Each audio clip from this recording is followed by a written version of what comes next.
¿Qué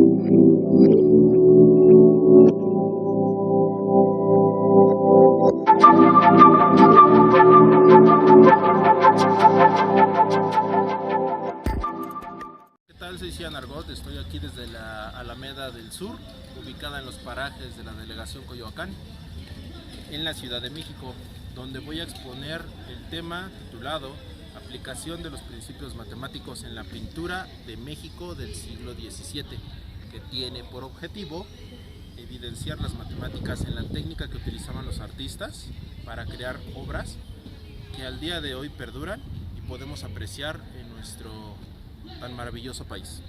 Para comenzar a abordar el tema es necesario saber que el barroco fue un movimiento cultural que se dio en el último tercio del siglo XVI y hasta bien entrado el siglo XVIII.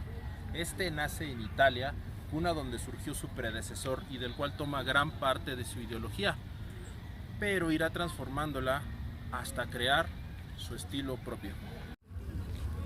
El barroco conserva en principio las formas propias del Renacimiento, sin embargo las va modificando hasta hacerlas más flexibles, imprimirles una movilidad y un sentimiento desbordante hasta alejarlas del equilibrio y clasicismo renacentista.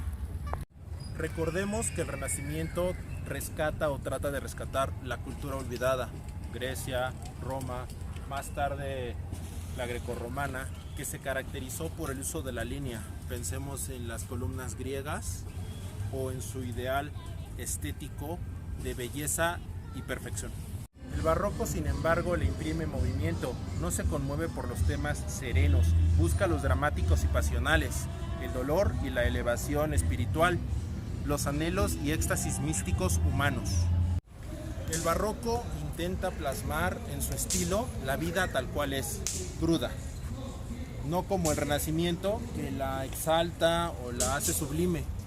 Algunos autores pintaron a las personas obesas, enfermas, en estado terminal. En el contexto espiritual, que es el más importante o en el que se desarrolla el barroco, lo podemos notar en las iglesias, en las catedrales o en las capillas. En los cuadros podemos ver a los santos, a los mártires, sufrir, ensangrentados, podemos ver su expresión de desesperación, y esto va a ser lo que va a caracterizar al barroco. Su forma va a ser la curva, a diferencia de su predecesor que utilizó la línea. Con todo esto podemos sintetizar que la edad renacentista es plástica, la barroca que le sucede pictórica. Esto quiere decir inapetente por la línea. Ahora solo falta una pregunta, y es ¿cómo llegó a México? Para contestar esta pregunta es necesario recurrir a la historia, situarnos en el punto crítico de la conquista de Aztlán, donde nuestro sistema politeísta es destruido y tenemos que adoptar el del único redentor para la salvación. A principio, el barroco mexicano era continuación del español. Sin embargo, como todo va moldándose, tuvo que sujetarse a otras características, a otro clima y sobre todo a otra sociedad. La diferencia del barroco mexicano a comparación del europeo que se producía en España, Italia, Inglaterra, Francia, lo consigue por medio de la decoración.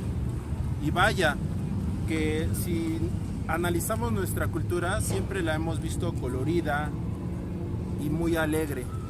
Y en los ornamentos no se diga, nuestra artesanía mexicana pues es una maravilla.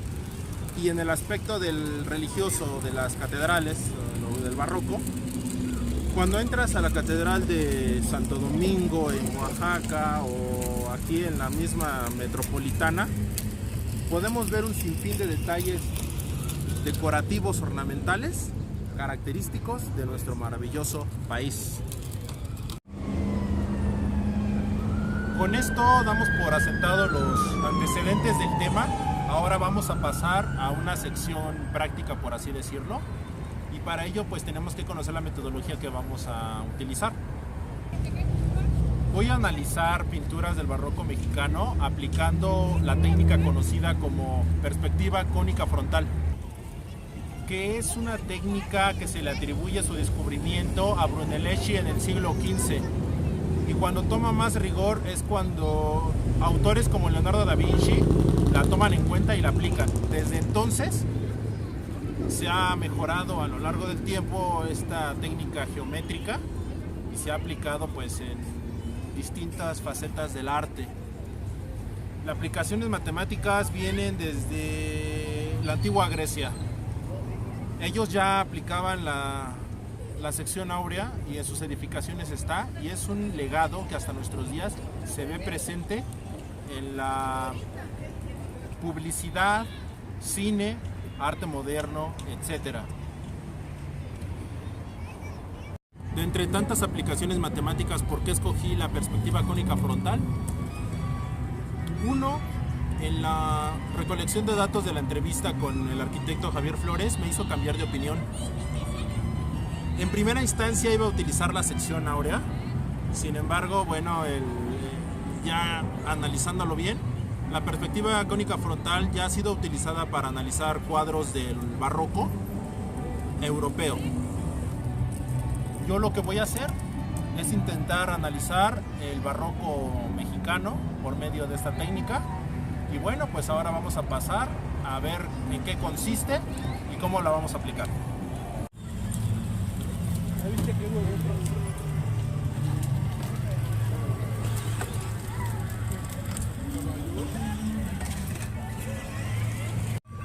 Bueno, ya estamos a punto de ver cómo vamos a aplicar esta técnica.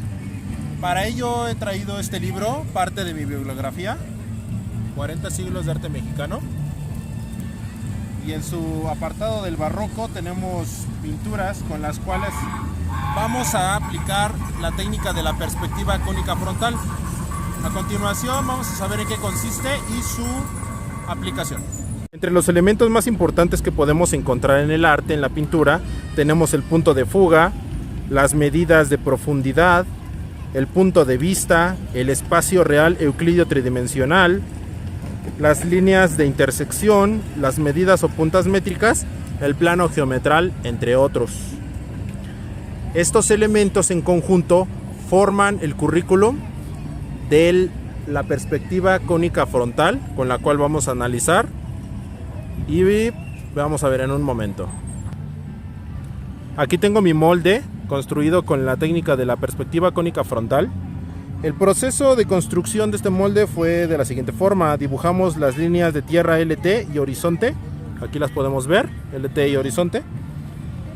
Colocamos sobre la LH el punto principal P y situamos el punto de vista sobre la perpendicular de LH por P. Aquí está, este es el punto de vista, el punto P. Dice que se abre el punto de vista sobre la LH y se obtienen las puntas métricas M y M', o sea, hacer un ángulo, o más bien, sí, abrir un ángulo. Y vamos a obtener los puntos M y M'. Y bueno, después se coloca el cubo sobre la LT desde sus vértices y se traza la línea de fuga P. Aquí está, sobre los vértices del punto de vista y el punto de fuga. Bueno, aquí si hubieran líneas imaginarias serían el punto de fuga o los vértices. Esta primera pintura que vamos a analizar se llama La Resurrección, óleo sobre tela del siglo XVII y está en la Pinacoteca Virreinal de México, de Alonso López de Herrera. Ok, mira, aquí podemos apreciar el cuadro completo y nuestro modelo o nuestro molde. Vamos a ponerlo y vamos a ver que el punto de fuga se encuentra aproximadamente aquí en la axila de Jesús, y que esta parte, que aunque no está así calibrado con las medidas precisas, nos marca esta corona que hacían los pintores, y que a partir del punto de fuga salen todos los demás elementos del cuadro, que se pueden ir analizando y que simétricamente coincide perfecto. Aquí por ejemplo en el pecho podemos verlo. Ok, mira, este es la Anunciación, óleo sobre tela del siglo XVII, también en la Pinacoteca Virreinal en México. Vamos a analizarla, vamos a poner nuestro molde. Aquí está el punto de fuga, miren la corona, queda perfectamente alineada, aquí podemos ver. Que aunque no parece visible, ahí está.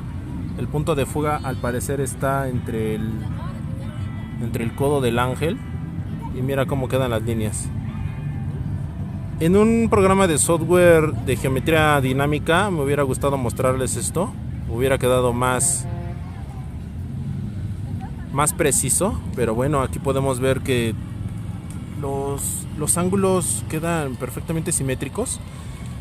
Una característica principal del punto de fuga es que siempre las imágenes ven ahí. En este caso mira el ángel. El ángel mira hacia el punto de fuga. Las alas y lo de arriba queda perfectamente alineado con la pintura. Aquí también tenemos al Arcángel San Miguel, óleo sobre tela del siglo XVII en la parroquia de San Pedro Cholula. Y mira, aquí vamos a comprobar el punto de fuga, las líneas de profundidad, que son estas, el vértice o el punto de vista,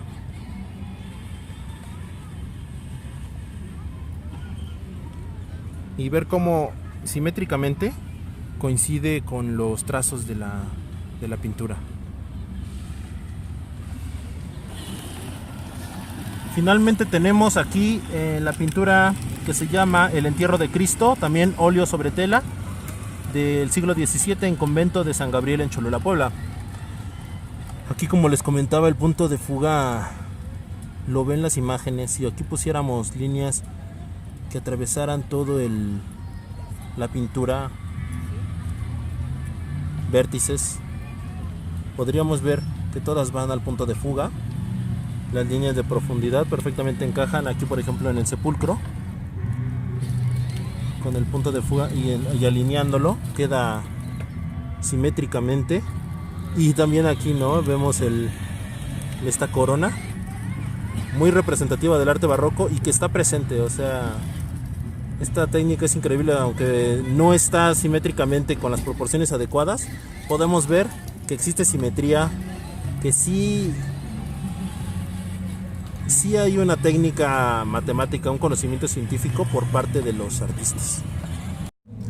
En conclusión, podemos decir que sí hay presencia de matemáticas en el arte barroco del siglo XVII en México.